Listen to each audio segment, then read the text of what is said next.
Pemirsa, dalam kehidupan manusia membutuhkan energi untuk kelangsungan hidup sehari-hari. Tanpa adanya energi, manusia atau makhluk hidup akan kesulitan dalam melakukan berbagai hal. Lantas apa saja sih jenis energi di dunia? Berikut informasinya untuk Anda.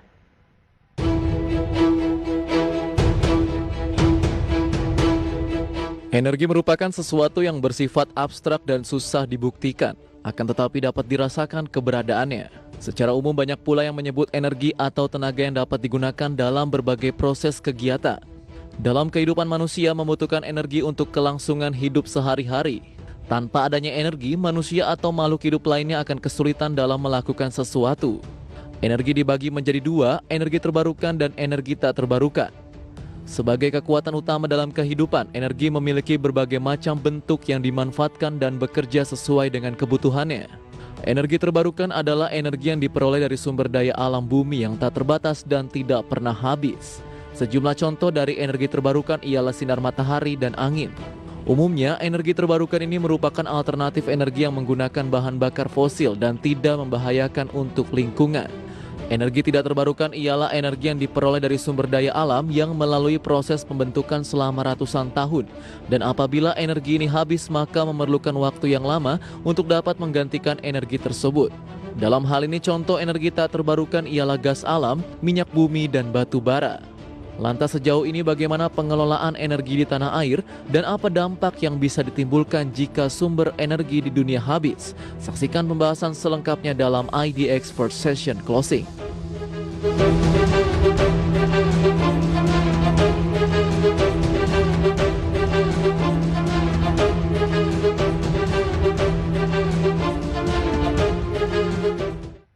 Pak pemirsa, ternyata energi itu punya berbagai jenis ya. Ada energi yang bisa diperbarui dan ada juga energi yang tidak bisa diperbarui. Nah, salah satu contoh energi yang bisa diperbarui ini adalah energi yang tidak akan habis ya. Contohnya energi dari matahari, kemudian energi dari angin dan juga energi dari air. Nah, kemudian ada juga energi yang tidak bisa diperbaharui. Contohnya adalah seperti batu bara, kemudian gas alam dan juga minyak bumi pemirsa. Nah, energi tidak bisa diperbarui ini biasanya kita sebut dengan energi fosil. Dan energi fosil ini terbentuk dari pembusukan organisme ya yang sudah membusuk ratusan juta tahun yang lalu pemirsa. Jadi kalau batu bara, kemudian nanti minyak bumi, gas alam ini habis, dikhawatirkan gak akan lagi ada yang bisa memproduksi karena produksinya saja tadi membutuhkan waktu ratusan juta tahun yang lalu ya, bukan hanya ribuan tahun tapi ratusan juta tahun yang lalu. Nah, kemudian kenapa sih hari ini ya, siang hari ini kita tuh membahas soal energi, kenapa membahas soal batu bara, kenapa membahas soal minyak bumi dan gas alam. Nah, secara nggak sadar nih pemirsa, sebenarnya manusia itu hubungannya dengan energi itu sangat erat sekali ya. Manusia itu tidak bisa beraktivitas tanpa menggunakan energi. Nih salah satu contohnya, saya tinggal di Jakarta Selatan, tapi kantor saya di Jakarta Pusat pemirsa. Tentunya untuk sampai ke kantor setiap hari saya membutuhkan kendaraan ya, karena jarak dari rumah saya ke kantor itu sekitar 5 sampai dengan 6 km. Gak mungkin dong saya jalan kaki ya kan setiap hari, antara nanti saya sampai ke kantor jadi basah karena keringetan, atau jadinya terlambat mulu karena kelamaan gitu ya jalan kaki. Dan tentunya untuk menggerakkan kendaraan yang saya tumpangi, selain dibutuhkan supir ya supaya mobilnya atau motornya bisa jalan, kita juga membutuhkan yang namanya BBM atau bensin supaya kendaraan tersebut bisa jalan. Dan tahu nggak sih asalnya BBM itu dari apa? Nah, salah satu asal ya BBM itu adalah dari energi yang tidak bisa diperbarui tadi pemirsa. Bensin itu merupakan sumbernya dari energi fosil yang suatu saat itu diproyeksikan bisa akan habis. Coba deh dibayangin ya pemirsa, kalau nanti suatu saat bensin itu bakal habis ya, kita kemana-mana jadi susah deh. Gimana kalau saya mau ke kantor, masa saya harus jalan kaki gitu kan? Atau gimana kalau misalnya pemirsa mau pergi dari satu tempat ke tempat lainnya, nggak ada bensin ya, percuma punya kendaraan juga nggak akan bisa digunakan. Nah, itu baru salah satu contohnya. Contoh lainnya adalah setiap hari itu saya pasti main handphone, dan tiap hari juga pasti saya menggunakan gadget yang saya miliki ya, untuk kerja, kemudian untuk berkomunikasi dengan teman-teman dan juga dengan keluarga. Tentunya kalau gadget kita ini baterainya habis, harus dicas dong ya kan. Sedangkan kalau dicas itu membutuhkan yang namanya listrik. Dan tahu nggak listrik itu kenapa sih bisa nyala pemirsa? Tentunya ada salah satu bahan baku yang bisa mendorong listrik ini bisa nyala, yaitu adalah batu bara. Nah jadi jangan bilang ya kalau pemirsa ini nggak pernah ada hubungannya atau nggak pernah make yang namanya batu bara. Karena secara nggak langsung setiap hari kita semua itu menggunakan energi termasuk batu bara tadi sebagai pembangkit listrik. Kemudian juga kita menggunakan yang namanya energi fosil atau BBM gitu ya untuk menggerakkan kendaraan yang kita tumpangi. Nah kemudian kalau kita ngomongin soal energi nih, ada satu berita yang lagi marak banget dibicarain oleh masyarakat Indonesia dan juga masyarakat di negara lainnya. Apakah itu pemirsa? Langsung saja kita saksikan tayangan berikut ini.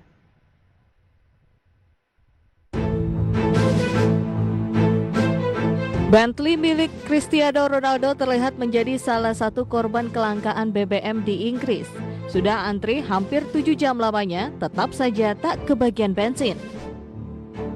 Bentley milik Ronaldo terlihat muncul di salah satu SPBU yang lokasinya hanya beberapa kilometer dari kediaman bintang Manchester United ini. Ronaldo tak tampak dalam mobil tersebut, hanya terlihat seorang sopir di balik kemudi.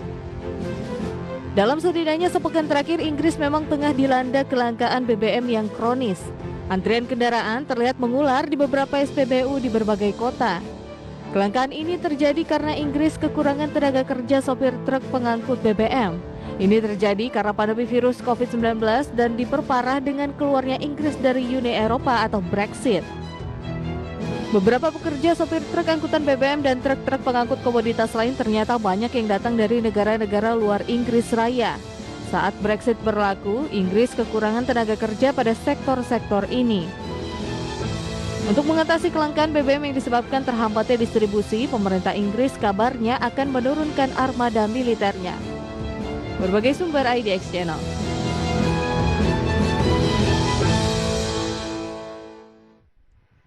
Waduh pemirsa, ternyata orang sekeren CR7 aja bisa gak dapet bensin ya, bahkan harus antri 6-7 jam buat dapetin bensin. Tapi memang sih pemirsa, saat ini di Inggris ya sedang terjadi yang namanya krisis energi. Nah salah satu penyebab kenapa sih kok di Inggris bisa terjadi krisis energi adalah karena adanya kenaikan tarif listrik di negara tersebut, kemudian adanya peningkatan permintaan akan gas alam. Jadi kedua faktor tersebut juga akhirnya menyebabkan ya secara nggak langsung BBM menjadi mahal dan juga langka di Inggris sana pemirsa. Dan tentunya tidak hanya di Inggris sih sebenarnya, di negara-negara lainnya, contohnya satu negara di Asia yaitu China juga sedang mengalami yang namanya krisis energi. Nah salah satu penyebab nih kenapa akhirnya China ini bisa mengalami krisis energi adalah terjadi peningkatan permintaan energi, bahkan permintaannya ini melonjak sangat drastis ya, melewati masa sebelum adanya pandemi COVID-19. Dan lebih parahnya lagi nih pemirsa, di beberapa wilayah di China gitu ya, di pemukiman warga, kemudian pabrik-pabrik dan industri, ini mengalami yang namanya pemadaman listrik secara bergilir. Kenapa bisa terjadi pemadaman listrik? Karena memang permintaan listriknya tinggi, tapi bahan baku untuk mendorong tenaga listrik ini atau batu bara lah gitu ya, ini kekurangan pasokan di negara tirai bambu tersebut, akhirnya menyebabkan beberapa wilayah di China sana harus mengalami yang namanya pemadaman listrik. Selain itu memang sih kita juga tahu bahwa tidak hanya China tapi negara-negara di dunia lainnya gitu ya sedang mengurangi pemakaian emisi karbon, menekan emisi karbon. Nah di China ini memang sedang dikampanyekan sekali, tapi sayangnya infrastruktur energi baru terbarukan di negeri tirai bambu tersebut ini tuh belum siap ya. Jadi mau dipaksain supaya masyarakatnya pakai energi baru terbarukan dan meninggalkan energi fosil, tapi sayangnya infrastruktur EBT-nya tuh belum siap. Jadi nggak bisa mengimbangi nih pemirsa akan permintaan dan tingginya ya saat ini sedang tinggi sekali permintaan energi di negara tersebut. Akhirnya terjadilah yang namanya krisis energi. Kemudian gak cuma Inggris, gak cuma Cina, tapi India juga sedang mengalami yang namanya krisis energi karena gelombang ketiga COVID-19 di negara tersebut ini sudah mulai menurun, sudah mulai melandai, aktivitas masyarakat, aktivitas ekonominya udah balik lagi. Jadi terjadi peningkatan permintaan listrik juga di negara tersebut. Tapi sayangnya lagi-lagi untuk batu bara mereka tidak bisa memenuhi pasokan di dalam negeri, akhirnya ya mau nggak mau sama kayak Cina deh terjadi yang namanya krisis energi. Tapi kira-kira dari krisis energi yang ada di Cina India dan juga Inggris. Ada nggak sih pengaruhnya terhadap Indonesia kalau kita pikir-pikir ya? Yuk daripada penasaran langsung saja kita saksikan tayangan berikut ini pemirsa soal dampak krisis energi terhadap Indonesia.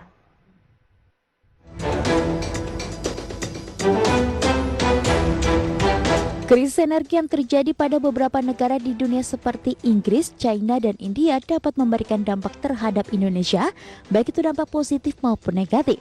Salah satu dampak positif yang bisa dirasakan Indonesia adalah bahwa Gubernur Provinsi Jilin Hanjun di China berseru agar impor batu bara ditingkatkan.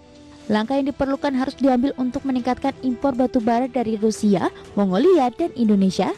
Pemerintah setempat berjanji untuk meningkatkan stok batu bara untuk memastikan aliran pasokan listrik lokal. Upaya peningkatan stok batu bara tersebut seperti meningkatkan produksi batu bara domestik dan meningkatkan keran impor. Sebelumnya China dilanda krisis energi di mana banyak pabrik dan rumah tangga tidak mendapat pasokan listrik.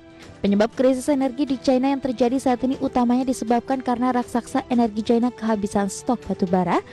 Untuk diketahui, China adalah negara yang mengkonsumsi batu bara dalam jumlah yang sangat banyak. Krisis energi di China diperkirakan tidak akan berlangsung lama jika pemerintah setempat memutuskan untuk kembali mengimpor batu bara dari Australia. Untuk sementara ekspor energi Indonesia ke negeri Panda bisa terkerek. Data per Agustus 2021 memperlihatkan ekspor batu bara Indonesia ke China melonjak secara bulanan sebesar 32,7% dan 236% secara tahunan. Berbagai sumber IDX Channel.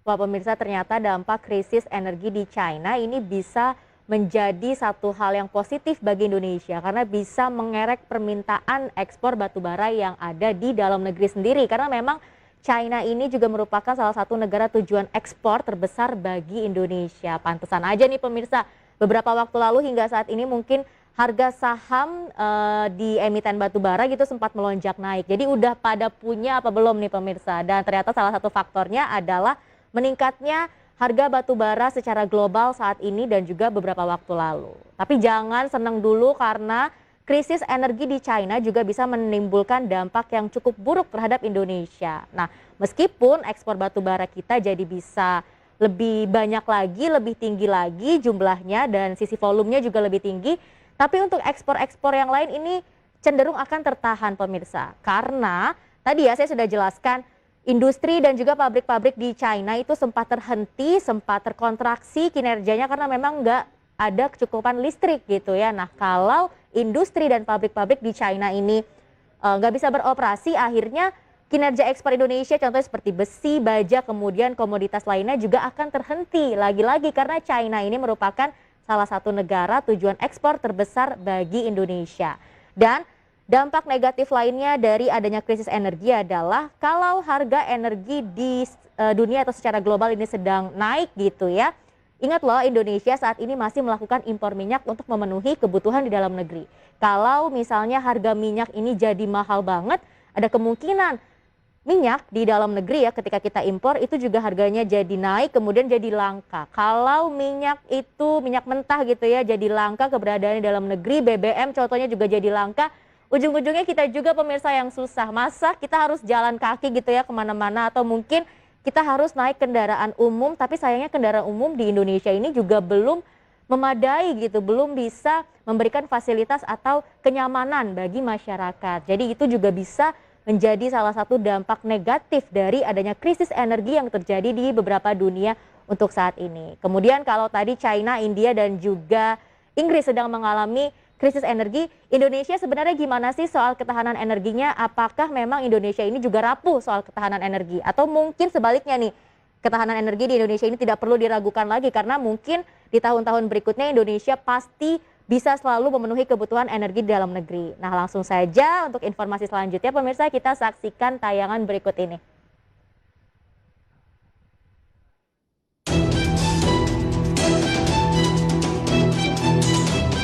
Masyarakat Energi Terbarukan Indonesia atau METI menilai ketahanan energi Indonesia cukup rapuh saat ini.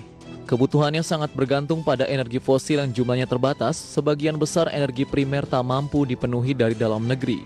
Pemerintah terpaksa melakukan impor seperti BBM dan LPG. Hanya batu bara saja energi fosil yang konsumsinya mampu terpenuhi dari domestik. Namun komoditas ini tak ramah lingkungan.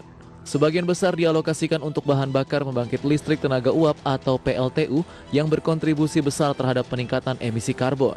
Selain itu, kebutuhan minyak mentah Indonesia di masa depan masih tetap besar. SKK Migas menyebut angkanya pada 2030 dapat mencapai 2 juta barel per hari. Pada tahun lalu, konsumsi minyak mentah mencapai 1,6 juta barel per hari. Migas akan tetap memegang peranan penting untuk ketahanan energi nasional. Gas bumi pemakaiannya akan naik untuk bahan bakar pembangkit dan kebutuhan industri petrokimia, karena itu kebutuhan energi fosil Indonesia masih akan tinggi. Masalahnya sebagian besar konsumsi itu merupakan produk impor. Lapangan minyak dalam negeri hanya mampu berproduksi di kisaran 700.000 barel per hari pada 2020. Angkanya cenderung turun dari tahun ke tahun karena minim eksplorasi dan bergantung pada blok migas yang umurnya sudah tua. Dampaknya defisit neraca minyak domestik terus melebar. Lantas bagaimana ini pemirsa? Kalau Indonesia masih bergantung pada energi fosil, tetap saksikan IDX First Session Closing.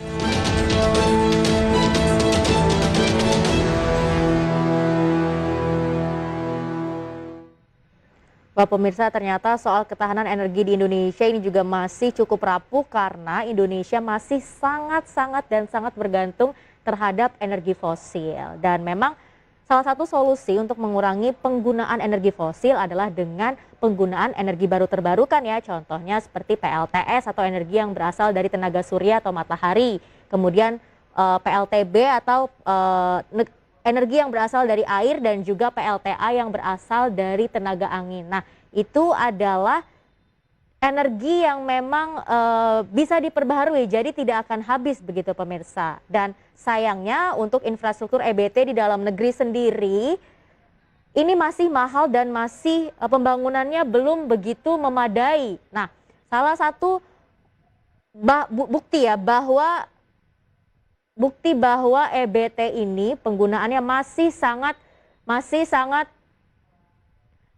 kecil sekali pemirsa, sekitar di bawah 10% penggunaannya di dalam negeri sendiri. Kemudian untuk pengembangan EBT di 2030 mendatang targetnya sekitar 29%. Ini harus menghabiskan biaya sekitar 1.500 triliun rupiah. 1.500 triliun rupiah, dan sedangkan APBN Indonesia saja tuh di tiap tahunnya hanya sekitar 2.000 triliun rupiah. Dan tentunya pemirsa, berbagai cara harus kita lakukan untuk terus ya mengembangkan energi baru terbarukan dengan menggandeng pihak swasta. Kemudian kita juga harus mengurangi penggunaan emisi karbon. Nah,